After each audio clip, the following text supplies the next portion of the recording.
Please keep your mic on mute mode. Preeti?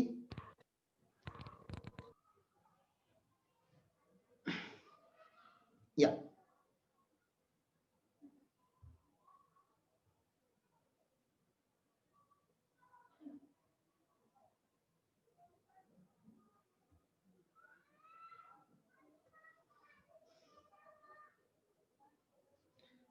So let's come back to our discussion. मेरा original question आपसे ये था that whether the income tax is charged by central government और state government और both, और आप लोगों ने मुझे आंसर दिए थे. कुछ बच्चों ने सेंट्रल गवर्नमेंट बोला था, कुछ बच्चों ने बोथ बोला था, लेकिन स्टेट गवर्नमेंट किसी ने नहीं बोला. मुझे खाली वही क्लियर करना है कि एग्जैक्टली इनकम टैक्स चार्ज कौन करता है. तो ये पता कहां से चलता है सर? ये पता चलता है कॉन्स्टिट्यूशन ऑफ इंडिया में से. कॉन्स्टिट्यूशन ऑफ इंडिया में भी कहां पे लिखा है? तो आर्टिकल 246 में लिखा हुआ है. Article 246 is a large document, तो उसको डिवाइड किया गया है बहुत डिटेल डॉक्यूमेंट में. उसको 7th शेड्यूल बोलते हैं. कॉन्स्टिट्यूशन ऑफ इंडिया के पीछे शेड्यूल है, उसमें का 7th शेड्यूल. उसमें 3 लिस्ट है. इसको लिस्ट 1 बोला जाता है, इसको लिस्ट 2 बोला जाता है, और इसको लिस्ट 3 बोला जाता है. And whoever has studied law little bit, उनको पता भी होगा. लिस्ट 1 का नाम है यूनियन लिस्ट, लिस्ट 2 का नाम है स्टेट लिस्ट, लिस्ट 3 का नाम होता है कंकरेंट लिस्ट. ये नाम अगर आप लोगों ने सुने होंगे तो, नहीं सुने होंगे तो don't worry. Constitution of India एक डिटेली डॉक्यूमेंट है, बहुत डिटेल में बताना पड़ता है. अभी मैं खाली आपको मोटा मोटी बता रहा हूं कि यहाँ पे लिखा हुआ है. यहाँ पे भी यूनियन लिस्ट में कहा लिखा है सर? तो यूनियन लिस्ट में एंट्री नंबर 82 पे लिखा हुआ है. सर 82 पे एग्जैक्टली क्या लिखा हुआ है? तो 82 पे लिखा गया है the power to enact tax law. ठीक है ना? हम बात किसकी कर रहे हैं? Power to enact tax law की बात कर रहे हैं, या टैक्स ऑन इनकम. ठीक है ना? Power to enact tax on income लिख देता हूं. Tax on income, power to enact tax on income other than agriculture income. क्या लिखा है यहां पे? कि यहां पे क्या लिखी गई है? Power to enact tax on income other than agriculture income. इसका ये मतलब है कि पार्लियामेंट हैज एक्सक्लूसिव पावर. सुनो सुनो सुनो. Parliament has exclusive power to tax incomes. इस देश में जितने भी इनकम होते हैं उसको टैक्स करने का एक्सक्लूसिव पावर जो है वो पार्लियामेंट के पास है. पार्लियामेंट के पास है मतलब उसके लिए लॉ बनाने का जो पावर है वो सेंट्रल गवर्नमेंट के पास है माय डियर फ्रेंड. अब सेंट्रल गवर्नमेंट के पास पावर है तो स्टेट गवर्नमेंट तो टैक्स लगा ही नहीं सकती. हाँ सर, स्टेट गवर्नमेंट टैक्स लगा सकती है. किसके ऊपर लगा सकती है? जिसके ऊपर सेंट्रल गवर्नमेंट टैक्स नहीं लगा सकती. सेंट्रल गवर्नमेंट किस चीज के ऊपर टैक्स नहीं लगा सकती? तो एग्रीकल्चर इनकम के ऊपर नहीं लगा सकती. तो एग्रीकल्चर इनकम के ऊपर टैक्स लग सकता है सेंट्रल गवर्नमेंट में, लेकिन एग्रीकल्चर इनकम के ऊपर आज तक एक भी स्टेट गवर्नमेंट ने टैक्स लॉ नहीं लाया हुआ है. आप समझ सकते हो अभी फार्मर प्रोटेस्ट हरियाणा में चालू ही है, हरियाणा दिल्ली साइड. अगर किसी भी स्टेट गवर्नमेंट ने एग्रीकल्चर इनकम को टैक्स करने का ट्राई किया तो ह्यूज प्रोटेस्ट होगा. वो गवर्नमेंट गिरा देंगे लोग. ठीक है ना? उसमें कुछ नहीं होने वाला. फिर वो हाईवे बंद करो, नारे लगाओ, आंदोलन करो, ये सब होगा. इसलिए एग्रीकल्चर इनकम आज के तारीख में देश में टैक्सेबल नहीं है. आप ऐसे मत समझो कि हर फार्मर गरीब होता है इसलिए वो टैक्स नहीं भरता. I have seen farmers who are having Mercedes and Audi in Kerala. I have seen farmers who are having thousands of acres of land. I have seen farmers who are having crores of rupees property and they are earning crores of rupees. With a due respect, even Sharad Pawar ji जो है वो भी एक farmer ही है. ठीक है ना? उनका बेसिक प्रोफाइल जो आता है वो एग्रीकल्चरिस्ट में आता है. Now there are people who are earning in crores farming से भी. तो यार उनसे तो टैक्स लेना बने ना, लेकिन उनसे भी हम टैक्स नहीं लेते क्योंकि एग्रीकल्चर के ऊपर इनकम टैक्स नहीं लग सकता. लग ही नहीं सकता. क्यों नहीं लग सकता? क्योंकि इनकम टैक्स लगाने का पावर ही कॉन्स्टिट्यूशन ने पार्लियामेंट को नहीं दिया हुआ है. Parliament is not having any power to tax agriculture income. ये मैंने लॉजिक बता दिया आपको. तो मैं अपना डिस्कशन समराइज करता हूं फिर से. The right answer to my question was who is having power to levy income tax in India? The right answer is central government through parliament. Central government through parliament. Sir ये आपको किसने बताया? ये मुझे बताया एंट्री नंबर 82, ये सारे multiple choice question है जिसमें से कुछ भी आ सकता है एग्जाम में, तो थोड़ा डेटा याद करने का ट्राई करो। एंट्री नंबर 82 ऑफ कौन सी list? Entry number 82 of union list. Union list कहां पे दी गई है? यूनियन लिस्ट दी गई है 7th शेड्यूल में। 7th शेड्यूल कहां दिया गया है? आर्टिकल 246 में। और आर्टिकल 246 कहां पे है? कॉन्स्टिट्यूशन ऑफ इंडिया में। तो let me repeat my sentence again.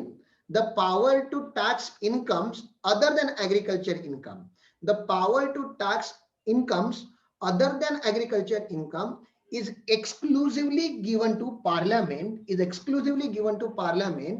through 80 number 82 of union list of 7th schedule of article 246 of constitution of India।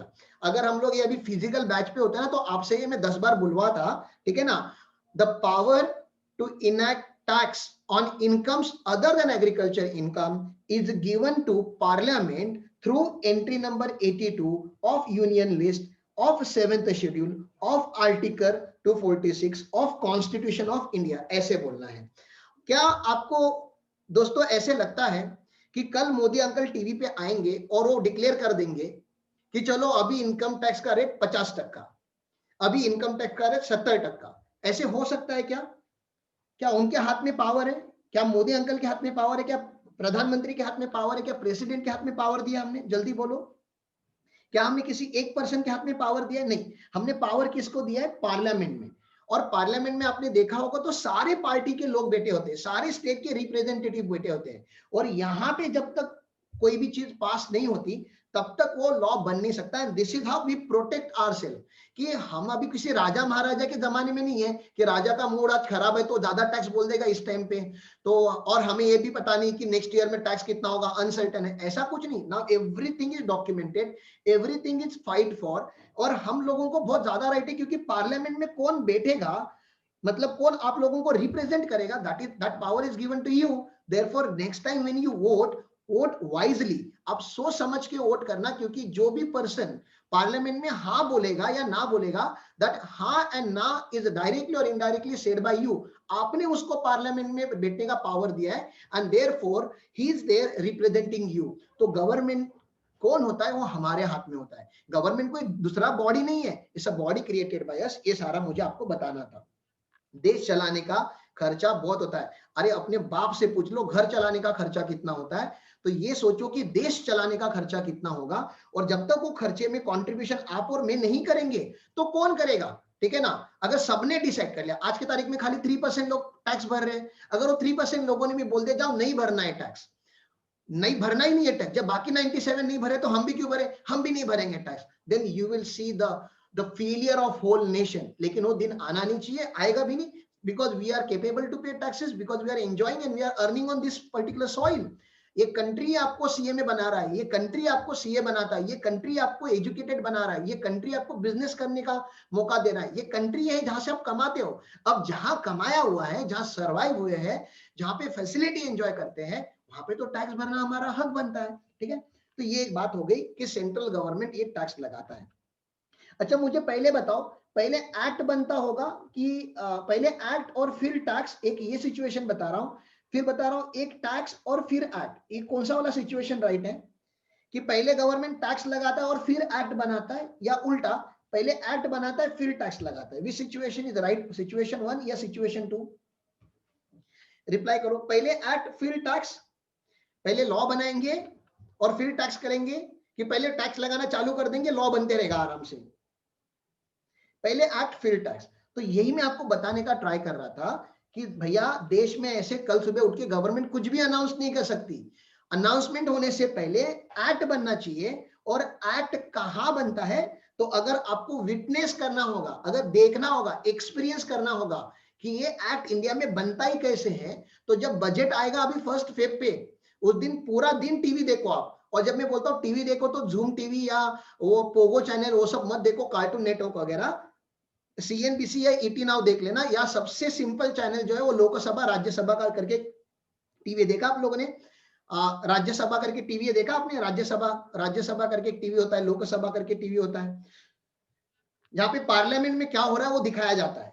कभी आपने देखा? हाँ, वो वाला चैनल देख लेना, वहां पे एडवर्टाइजमेंट भी कम आते हैं और वहां पे कोई ऐसा एक्स्ट्रा बात नहीं करते, कोई चिल्लाता नहीं, कोई नाचता नहीं, कोई डांस नहीं करता, सिंपल एकदम बातें बताते हैं, एज इट इज वो डिसाइड करते हैं। अब उसमें मैं क्या बता रहा हूँ आपको, ऑब्जर्व क्या करना है, Nirmala Sitharaman will enter into a parliament house, वो जहां पे जाएंगी उस हाउस का नाम है लोकसभा, वहां पे वो बजट 21 को ओपन करेंगी, बजट 21 को ओपन करेगी और वहां पे she will read out the document.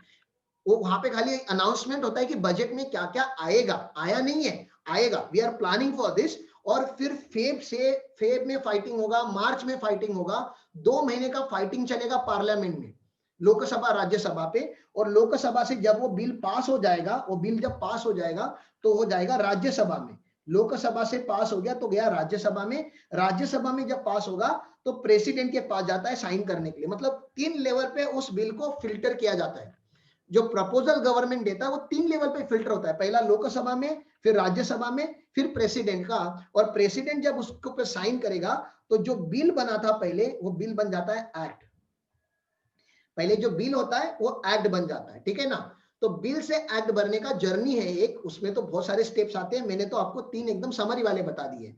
तो वैसे ही इनकम टैक्स बना था, वैसे ही बजट आता है, हर साल ऐसे होता है। तो आप लोग अभी इस साल ये मौका मिस मत करो, अभी अपने पास 8-10 दिन है और, ठीक है ना, वो बजट आ जाएगा फर्स्ट पेज पे, तो फर्स्ट पेज पे थोड़ा डेडिकेशन डाल के, हाँ वो बजट एप्लीकेबल नहीं आपके एग्जाम के लिए, लेकिन जब आप प्रोफेशनल बन जाओगे दोस्तों, तो वो आज नहीं तो कल कभी ना कभी तो एप्लीकेबल होना ही है। And you overall you will understand कि हाउ गवर्नमेंट फंक्शन करता है, कभी ना कभी तो देखना ही है ना लाइफ में, तो इस टाइम आप देख लो। एक ये हो गया, चलो आगे चलता हूं मैं। इतनी बातें मेरी हो गई, ये हो गया। तो सर इनकम टैक्स एक्ट के बारे में कुछ बताओ, चलो बता देता हूं। तो इनकम टैक्स ऐसे कोई डॉक्यूमेंट है क्या? हाँ है ना, income tax act, income tax, अरे इनकम टैक्स कैप्स लॉक होनी चाहिए, इनकम टैक्स एक्ट 1961 करके एक्ट है, जिस एक्ट में से हम पढ़ने वाले हैं। लेकिन ये एक्ट बताने से पहले मैं आपको एक बात बताना चाहूंगा कि जब मैंने बोला कि आपने अभी तक टैक्स नहीं भरा, आई मेंट डायरेक्ट टैक्स। तो आपको ये तो पता होना चाहिए कि कंट्री में 2 टाइप के टैक्स होते हैं। बताओ कौन से 2 टाइप के? टैक्सेशन जो है वो 2 टाइप का होता है कंट्री में, जल्दी बताओ ना प्लीज फ्रेंड्स। जब मैं बोलता हूं कि आपने अभी तक टैक्स नहीं भरा तो डायरेक्ट टैक्स नहीं, तो ठीक है ना, तो ये होता है डायरेक्ट टैक्स और दूसरा होता है इनडायरेक्ट टैक्स। डायरेक्ट टैक्स आपके सिलेबस में 100 मार्क का है और इनडायरेक्ट टैक्स भी आपके सिलेबस में 100 मार्क का है, वो ग्रुप 2 में है, ठीक है ना। तो आपके पास 200 मार्क का स्टैक इंटरमीडिएट लेवल पे है, 200 मार्क का टैक्स फाइनल लेवल पे, तो टोटल आप 400 मार्क का टैक्स पढ़ते हो सीए में बनते बनते, ओके। तो there is a direct tax and there is a indirect tax, ये आपने मुझे बोला, thank you for your reply, this was your right answer. अब डायरेक्ट टैक्स में क्या आता है सर? डायरेक्ट टैक्स क्या होता है? तो direct tax is charge on person. Direct tax किसके ऊपर चार्ज होता है? तो एक पर्सन के ऊपर चार्ज होता है। डायरेक्ट टैक्स भरने के लिए आपका एक पर्सन होना जरूरी है, ठीक है ना। डायरेक्ट टैक्स में इस कप के ऊपर नहीं लगा सकता, डायरेक्ट टैक्स में इस कैलसी के ऊपर नहीं लगा सकता, डायरेक्ट टैक्स में लैपटॉप के ऊपर नहीं लगा सकता। डायरेक्ट टैक्स मेरे पे लगा होता है, मेरे सर पे डायरेक्ट टैक्स है, इसलिए उसका नाम डायरेक्ट टैक्स है। तो direct tax is on person. तो सर इनडायरेक्ट टैक्स किसके ऊपर होता है? Indirect tax is on goods और services. Indirect tax is on goods and services, yes. yes Ramachandran, your answer is right, indirect taxes on goods and services। Sir ये direct tax का तो person कौन होता है वो आपको समझना पड़ेगा। तो पर्सन का इनकम टैक्स में डेफिनेशन है, person includes individual, HUF, AOP, BOI, company, partnership firm, limited liability firm, local authority, ऐसे कुछ कुछ पर्संस का नाम दिया, ज्यादा आपको याद रखने की जरूरत नहीं है। इंडिविजुअल, कंपनी, फर्म, जितना आप समझता है वो याद रखो। तो मैं भी एक इंडिविजुअल हूं, आप भी एक इंडिविजुअल है। तो आपने अभी तक डायरेक्ट टैक्स नहीं भरा, लेकिन मैं डायरेक्ट टैक्स भरता हूं। बताओ आप में और मुझ में क्या फर्क है? पर्सन तो हम दोनों हैं, पर्सन तो हम दोनों हैं, आप भी पर्सन हो, मैं भी पर्सन हूं, लेकिन आपने अभी तक इनकम टैक्स नहीं भरा, मैंने भर दिया है। तो हम दोनों में फर्क क्या है? क्या ऐसा है जो मेरे पास है लेकिन आप लोग के पास अब भी नहीं है? जल्दी बताओ, ऐसा क्या है? इनकम। तो पर्सन खाली होना जरूरी नहीं है सर, डायरेक्ट टैक्स भरने के लिए जो सेकेंड कंडीशन है वो है कि आपके पास पर्सन के साथ साथ सर आपका ये होना चाहिए, पर्सन के साथ साथ क्या होना चाहिए, प्लस लिख देता हूं यहां पे, पर्सन के साथ साथ होना चाहिए इनकम, पर्सन के साथ साथ इनकम होना चाहिए, तभी तो टैक्स लगेगा, ठीक है ना। तो चार्जिंग सेक्शन में वही बोला गया है, पर्सन सर इनकम तो मेरा भी है लेकिन तेरा छोटा मोटा इनकम होगा। इंडिया में ना 2.5 लाख तक के इनकम के ऊपर टैक्स नहीं लगता। 2.5 अगर इनकम, कोई तो बोलेगा सर मेरा भी तो इनकम है, मैं कहीं पे जॉब करने जाता हूँ, पार्ट टाइम कॉलेज करने के बाद जॉब करता हूँ, 10,000 का मेरा सैलरी है, तो 10,000 इंटू 12 करेगा तो 1,20,000 आता है, एक बोनस ऐड कर ले 1,30,000 आ जाता है। तो 1,30,000 के ऊपर देश में टैक्स नहीं लगता, क्योंकि देश में 2.5 लाख तक टैक्स नहीं लगता, इसलिए आपने शायद टैक्स नहीं भरा होगा। तो आपका टैक्सेबल इनकम होना चाहिए। तो person who is having income will pay कौन सा वाला tax, a person who is having income will pay income tax. ये टैक्स का नाम बता रहा हूं मैं आपको, person who is having income will pay income tax. और इनकम टैक्स भरने के लिए आपको नहीं लग रहा गवर्नमेंट को पावर मिलने के लिए उसके पास एक्ट होना चाहिए, है कि नहीं। पर्सन से टैक्स लेने के लिए गवर्नमेंट के पास एक्ट होना चाहिए ना, अरे है कि नहीं। बिना बिना एक्ट के टैक्स तो लेंगे नहीं, पहले एक्ट फिर टैक्स, आपने बताया था। तो सर इनकम टैक्स को चार्ज करने के लिए, इनकम टैक्स चार्ज करने के लिए जो लॉ बनाया था, इनकम टैक्स चार्ज करने के लिए जो लॉ बनाया गया था, उस लॉ का नाम है इनकम टैक्स एक्ट 1961। इस एक्ट का नाम क्या है, इनकम टैक्स एक्ट 1961। तो आप लोगों को जो मुझे बताना है आपको एक्ट का नाम, वो तो आपको समझ में आना चाहिए, income tax act 1961। Sir goods and services का क्या करेंगे, गुड्स एंड सर्विसेज के ऊपर मुझे ज्यादा बात नहीं करनी है लेकिन थोड़ी कर लेता हूं मैं। गुड्स एंड सर्विसेज के ऊपर तभी टैक्स लगता है जब सप्लाई करते हो। सप्लाई जो होते हैं वो दो टाइप के होते हैं, एक होता है डोमेस्टिक सप्लाई, एक होता है इंटरनेशनल सप्लाई।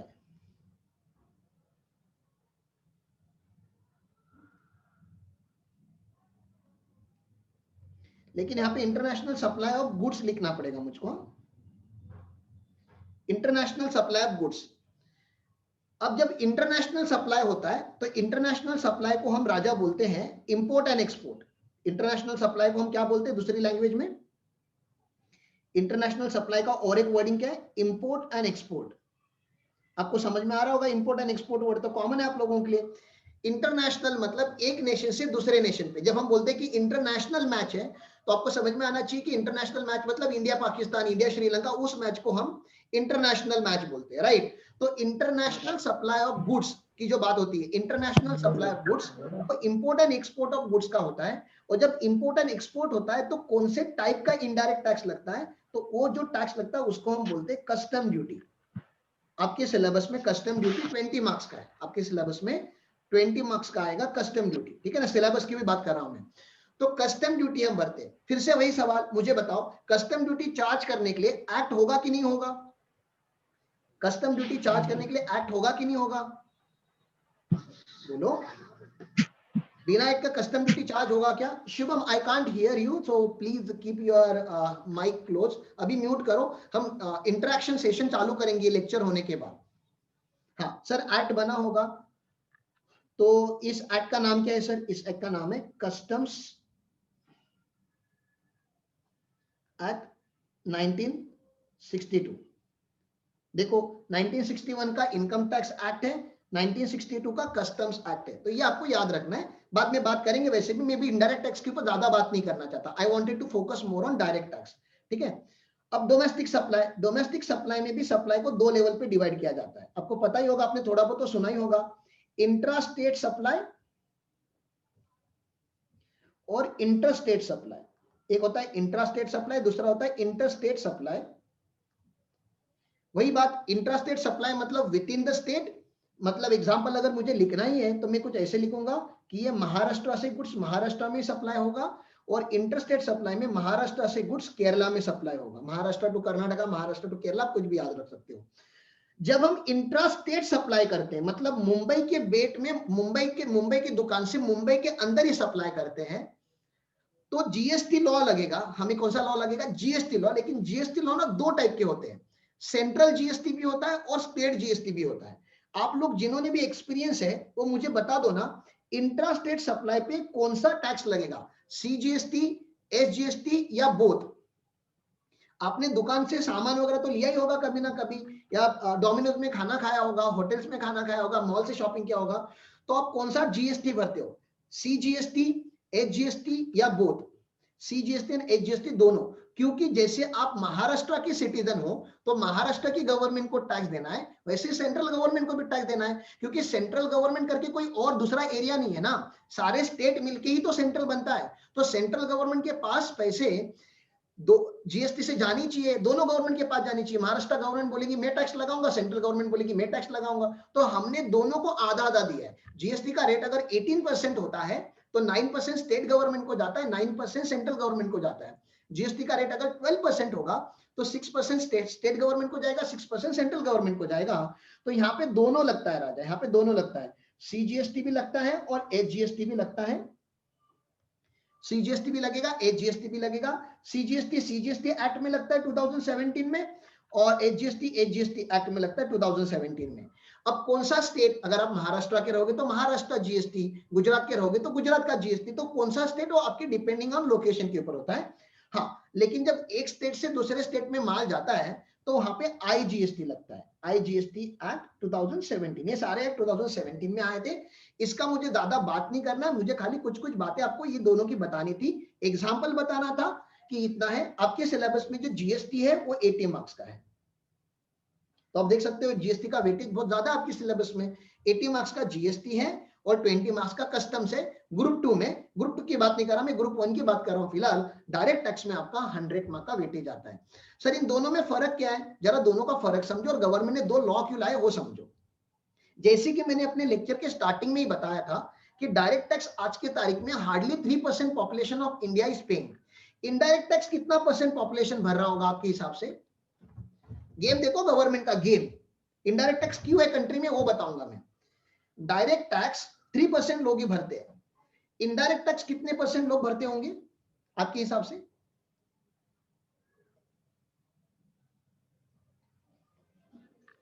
बोलो ना, एक रैंडम गेस करो जल्दी।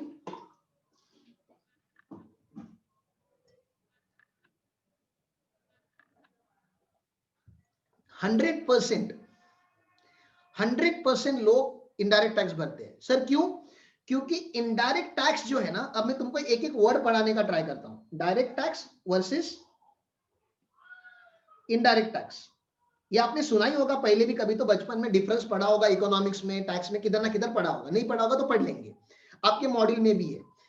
Direct tax versus indirect tax. पहला तो मैंने आपको ये बता दिया कि डायरेक्ट टैक्स का पहला पॉइंट क्या है, किसके ऊपर है, तो ये पर्सन के ऊपर है और ये गुड्स एंड सर्विसेज के ऊपर है,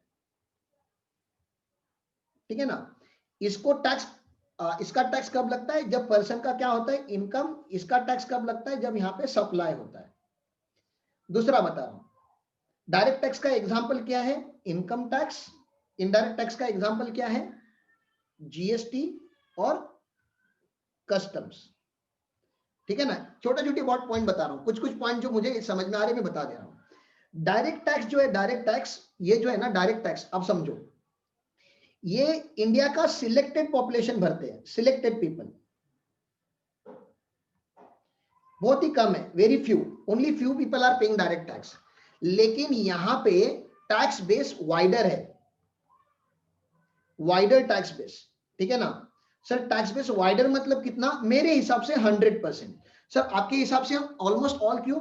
क्योंकि जब बच्चा पैदा होता है ना, जब आप भी पैदा हुए थे तो आपको पैदा होने के बाद आपको टॉवेल में लपेटा गया होगा, वो टॉवेल के ऊपर भी टैक्स था, वो जो टॉवेल लगाया होगा आपको पहला ना, उसके ऊपर भी टैक्स था। मैं आपको बता रहा हूं, पहला जो आपको इंजेक्शन लगा होगा, वो जो प्लास्टिक उसमें लगा होगा, उस प्लास्टिक में भी टैक्स था। आपने अगर आज सुबह पार्ले जी खाया होगा तो पार्ले जी के अंदर भी एक टैक्स था। आपने कभी भी एमआरपी देखो किसी भी प्रोडक्ट का, एमआरपी के नीचे क्या लिखा होता है ब्रैकेट में, जल्दी बोलो, एमआरपी के ब्रैकेट में क्या लिखा होता है, नीचे कुछ तो लिखा होता है, एमआरपी नीचे ब्रैकेट में एक वर्ड लिखा होता है, जल्दी बोलो, आपने पढ़ा होगा, बहुत बार पढ़ा होगा ये word, inclusive of all taxes, inclusive of all taxes, all taxes inclusive. जब वो बोलते हैं ना all taxes inclusive, they are not talking about direct tax, आप समझ रहे हो ना, they are not talking about direct tax. Direct tax में थोड़ी ना कि इंक्लूड होगा, डायरेक्ट टैक्स गुड्स में जाता ही नहीं, गुड्स में कौन सा टैक्स जाता है, आईडीटी, इनडायरेक्ट टैक्स जाता है, ठीक है ना।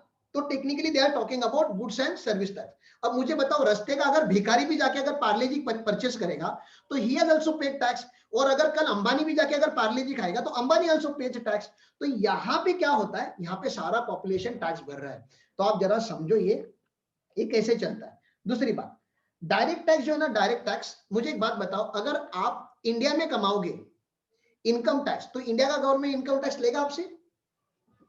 अगर आपने इंडिया में कमाया पैसा, जैसे पकड़ लो क्रिस गेल अपना वो आईपीएल खेलने आता था ना, वो एनआरए नॉन रेसिडेंट है, फॉरेन का पर्सन है, आईपीएल खेलने इंडिया में आया, उसने इंडिया में भरपूर पैसा कमाया क्रिस गेल ने।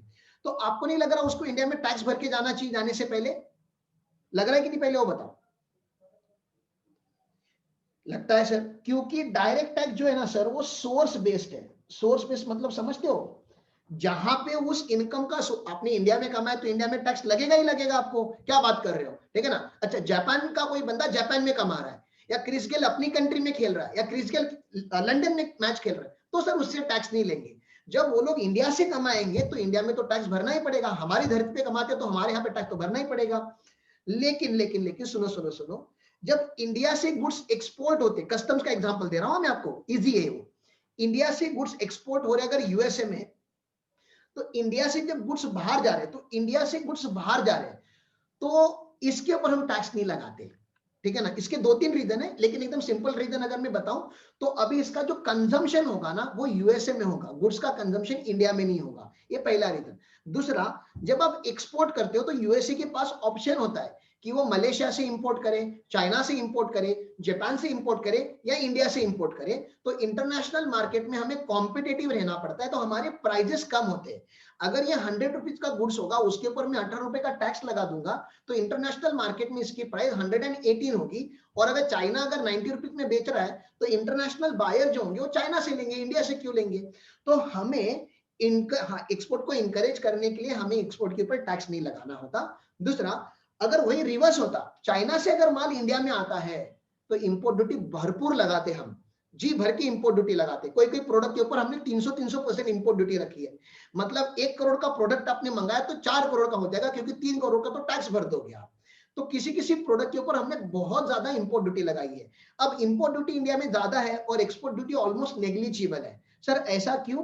क्योंकि इनडायरेक्ट टैक्स जो होता है ना, वो डेस्टिनेशन बेस होता है। इनडायरेक्ट टैक्स जो होता है ना, वो डेस्टिनेशन बेस्ड टैक्सेशन होता है। इंडिया का एग्जांपल अगर दूं मैं, तो इंटरस्टेट में यहाँ पे गुड्स कहां से कहां जा रहा है? महाराष्ट्र से केरला जा रहा है। महाराष्ट्र से goods is moving to Kerala, तो महाराष्ट्र गवर्नमेंट का टैक्स लेगा कि केरला का गवर्नमेंट टैक्स लेगा? तो let me tell you, ultimately tax जो लेगा वो केरला का गवर्नमेंट लेगा, क्योंकि इनडायरेक्ट टैक्स जो है वो डेस्टिनेशन बेस है। कहां डेस्टिनेशन है वो इंपॉर्टेंट है। ये सोर्स बेस होता है, ये डेस्टिनेशन बेस होता है। ये मैंने आपको बता दिया, ठीक है। तो इसका जो मैनेजमेंट है, डायरेक्ट टैक्स का जो मैनेजमेंट है, वो सीबीडीटी के पास दिया गया है। जैसे बैंकिंग को मैनेज करने के लिए आरबीआई होता है, इंश्योरेंस कंपनीज को मैनेज करने के लिए आईआरडीए होता है, शेयर मार्केट को रेगुलेट करने के लिए सेबी करके हमारी बॉडी है, वैसे डायरेक्ट टैक्स को रेगुलेट करने के लिए एक बोर्ड बनाया गवर्नमेंट ने, उस बोर्ड का नाम है सीबीडीटी। फुल फॉर्म है इसका central board of direct taxes. Government body है central board of direct taxes. वैसे इनडायरेक्ट टैक्सेस को मैनेज करने के लिए जो बॉडी बनी गई है वो सीबीईसी है, central board of excise and custom. Central board of excise and custom. तो ऐसे इसमें बहुत सारे डिफरेंशिएट हम पढ़ेंगे, वो हो गया difference between direct tax and indirect tax. चलो जब सिलेबस में जाएंगे, मॉडल से जब पढ़ेंगे, तो और डिटेल में और कुछ पॉइंट्स आपको पढ़ाऊंगा। मेरा फिर से टाइमिंग खत्म होने आया है, मेरे पास लास्ट के 10 मिनट है, मुझे और थोड़ा पढ़ाने दो। तो मैंने आपको इतना तो बता ही दिया कि डायरेक्ट टैक्स एक सेंट्रल गवर्नमेंट का एक्ट है। तो सर ये इनकम टैक्स डिपार्टमेंट मतलब क्या होता है? इनकम टैक्स डिपार्टमेंट का आपको इंट्रोडक्शन दे देता हूं कि इनकम टैक्स डिपार्टमेंट मतलब एग्जैक्टली क्या होता है, ठीक है ना। इनकम टैक्स डिपार्टमेंट पहले तो बता दो, आप लोगों को पूछ रहा हूं मैं, income tax department central government का होगा कि स्टेट गवर्नमेंट का होगा? चर्चगेट में आप जाओगे ना, चर्चगेट में मुंबई में हो, तो चर्चगेट में आप स्टेशन से बाहर आओ लेफ्ट हैंड साइड में, ठीक है ना, स्टेशन से बाहर आओगे लेफ्ट हैंड साइड में, पीछे पीछे पीछे चल के आना होता है, एक आयकर भवन का बिल्डिंग मिलेगा आपको। वहां पे आयकर भवन की बिल्डिंग के नीचे देखो क्या लिखा हुआ है, सेंट्रल गवर्नमेंट। सेंट्रल गवर्नमेंट का ही होना है, क्योंकि आपको मैंने कॉन्स्टिट्यूशनल वैलिडिटी पढ़ाई अभी अभी कि ये जो एक्ट होता है ये सेंट्रल गवर्नमेंट चार्ज करता है। ये कौन सा गवर्नमेंट चार्ज करता है? Central government. Now when we say central government, my dear friend, central government is nothing but a combination of different ministry. Ministry of railway, ministry of defence, ministry of external affairs, ministry of petroleum, ministry of natural gas, बहुत सारी ministry होती है। उस ministry में जो ministry हमसे काम करती है या हमको जिससे कंसर्न होता है उसको हम बोलते हैं ministry of finance. Ministry of finance, finance minister ना, निर्मला सीतारमन कौन है? फाइनेंस मिनिस्टर है, अभी बजट देखो वही लेकर आएंगी। तो फाइनेंस मिनिस्ट्री से हमारा लेना देना होता है। बहुत सारी मिनिस्ट्री होती है लेकिन but we are concern about finance ministry. Ministry of finance में भी बहुत सारे डिपार्टमेंट होते हैं अंदर ही अंदर, ठीक है ना। Department of expenditure, department of revenue, department of vigilance, department of disinvestment, ऐसे बहुत सारे उनके अपने डिपार्टमेंट हैं। उसमें का जो डिपार्टमेंट हमारे काम का है वो है डिपार्टमेंट ऑफ रेवेन्यू। तो अभी तक समझो डिपार्टमेंट कैसे बन रहा है हमारा। ये एक सेंट्रल गवर्नमेंट का डिपार्टमेंट है जो मिनिस्ट्री ऑफ फाइनेंस को रिपोर्ट करता है, और मिनिस्ट्री ऑफ फाइनेंस का भी कौन सा डिवीजन? Department of revenue. क्योंकि गवर्नमेंट ऑफ इंडिया के लिए तो टैक्स इनकम है ना, आप लोगों के लिए टैक्स एक्सपेंडिचर है, लेकिन गवर्नमेंट के लिए टैक्स रेवेन्यू है। तो obviously department of revenue takes care of that.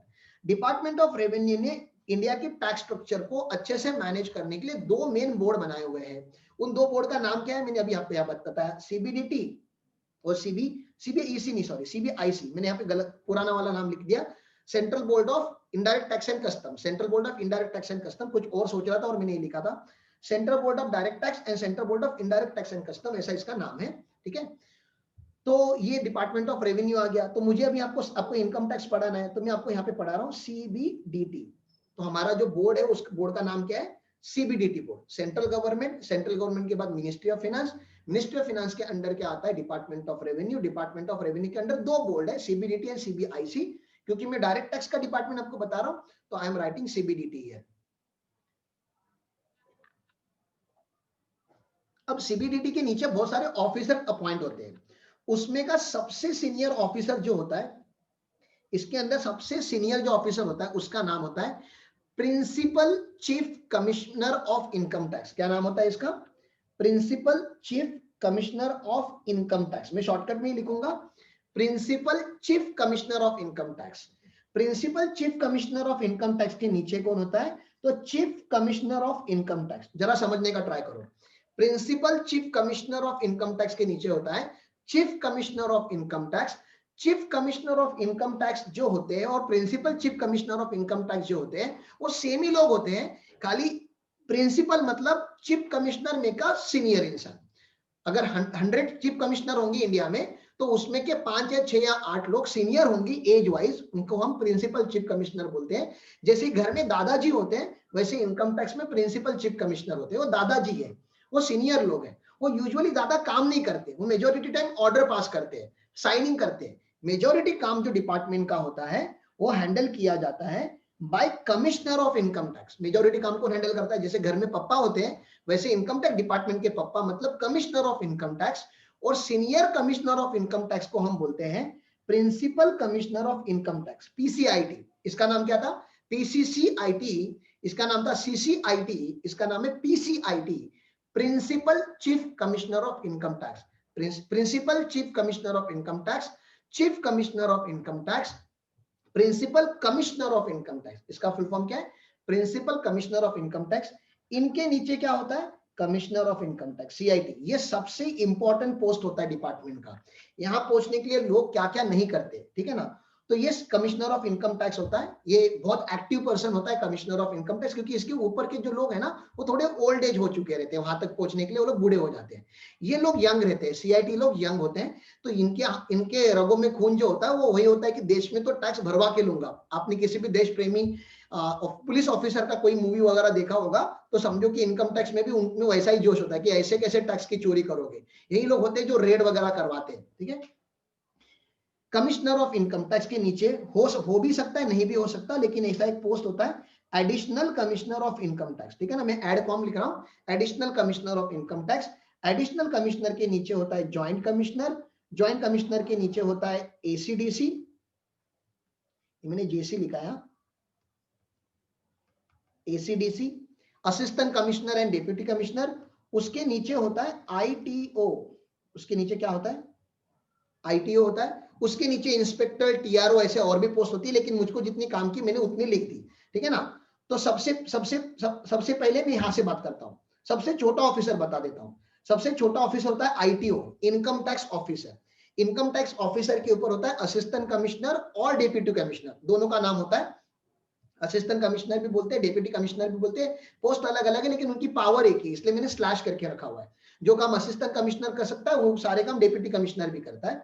तो असिस्टेंट कमिश्नर, डिप्यूटी कमिश्नर, उसके ऊपर ज्वाइंट कमिश्नर, ज्वाइंट कमिश्नर के ऊपर एडिशनल कमिश्नर, एडिशनल कमिश्नर के ऊपर commissioner of income tax, senior commissioner को हम बोलते हैं principal commissioner of income tax, उसका जो सीनियर होता है वो chief commissioner of income tax, उसका जो सीनियर होता है वो होता है principal chief commissioner of income tax. Principal chief commissioner reports to CBDT, CBDT reports to department of revenue, department of revenue reports to ministry of finance, ministry of finance reports to central government, and central government में फिर Modi uncle parliament में आके बात करते हैं, भाइयों बहनों हमारे देश में इतना टैक्स कलेक्ट हुआ या इतना नहीं हुआ है।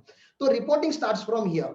तो आप लोग जब प्रोफेशनल बन जाओगे तो सर हम कौन से लेवल पे इंटरेक्ट करेंगे, तो आप जिस लेवल पे इंटरेक्ट करोगे या हम ऑफिसर को जिस नाम से बुलाते हैं उनका नाम होता है एओ।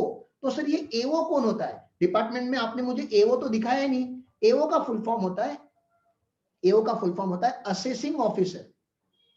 एओ का फुल फॉर्म होता है असेसिंग ऑफिसर। असेसिंग ऑफिसर करके कोई पोस्ट नहीं होता। आईटीओ, एसीडीसी एंड जेसी, इन चारों को मिला के असेसिंग ऑफिसर बोलते हैं। With love we call them एओ।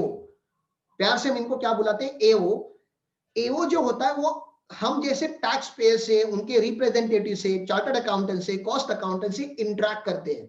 तो ये हमारा कॉन्टैक्ट पॉइंट होता है। सबसे छोटा ऑफिसर जो है एओ वो आईटीओ है, और सबसे सीनियर एओ जो है वो ज्वाइंट कमिश्नर है। तो इन्हीं के बीच में हमें रहना होता है। This people are called as assessing officer. तो छोटा मोटा मुझे आपको इंट्रोडक्शन देना था आज, मैंने अपना इंट्रोडक्शन दे दिया है। अब ये लॉग आउट हो जाएगा, लॉग आउट होने के बाद फिर से लॉग इन करेंगे हम। आपके कुछ डाउट्स होंगे तो हम आपके डाउट लेंगे, otherwise this is the end of the my session. Tomorrow we are having demo lecture for law, and day after tomorrow law will be taken care by Aarti Vishwakarma, and day after tomorrow we are having a demo lecture for costing। ठीक है ना, आप अपने friends के साथ ये सब share करो। डेमो लेक्चर का तो हम कुछ चार्ज नहीं कर रहे। अपार्ट फ्रॉम दैट जहां पे भी आपको फिजिकल लेक्चर्स की जब भी हमें रिक्वायरमेंट होगी, हमें ऐसे लग रहा है कि नहीं अभी फिजिकल लेक्चर प्रोवाइड करने हैं, we are having association all over Mumbai. Kandivali में है, यहाँ पे दादर साइड काला चौकी में हमारा एसोसिएशन है, दादर में है, सेंट्रल साइड में कल्याण में है, और यहाँ पे रेसिडेंशियल बैच है हमारा कोल्हापुर में। तो अलग अलग जगह पे, तो पढ़ना कैसे हो आप लोगों के हाथ में। सबसे सस्ता, सबसे अच्छा स्टडी फ्रॉम होम होता है अगर आप डिसिप्लिन हो तो। और उसके लिए हमने ये एक्टिविटी चालू की है। Depending upon your feedback we are going to take it to the next level. अभी तो हम खाली ट्रायल लेवल पे डेमो लेक्चर ले रहे कि आप लोगों को लेक्चर अच्छे लग रहे नहीं लग रहे। आप लोगों का फीडबैक बहुत इंपॉर्टेंट है। तो please join me for another 10-15 minutes in a second session, क्योंकि ये सेशन अभी लॉग आउट हो जाएगा। तो please join me immediately eight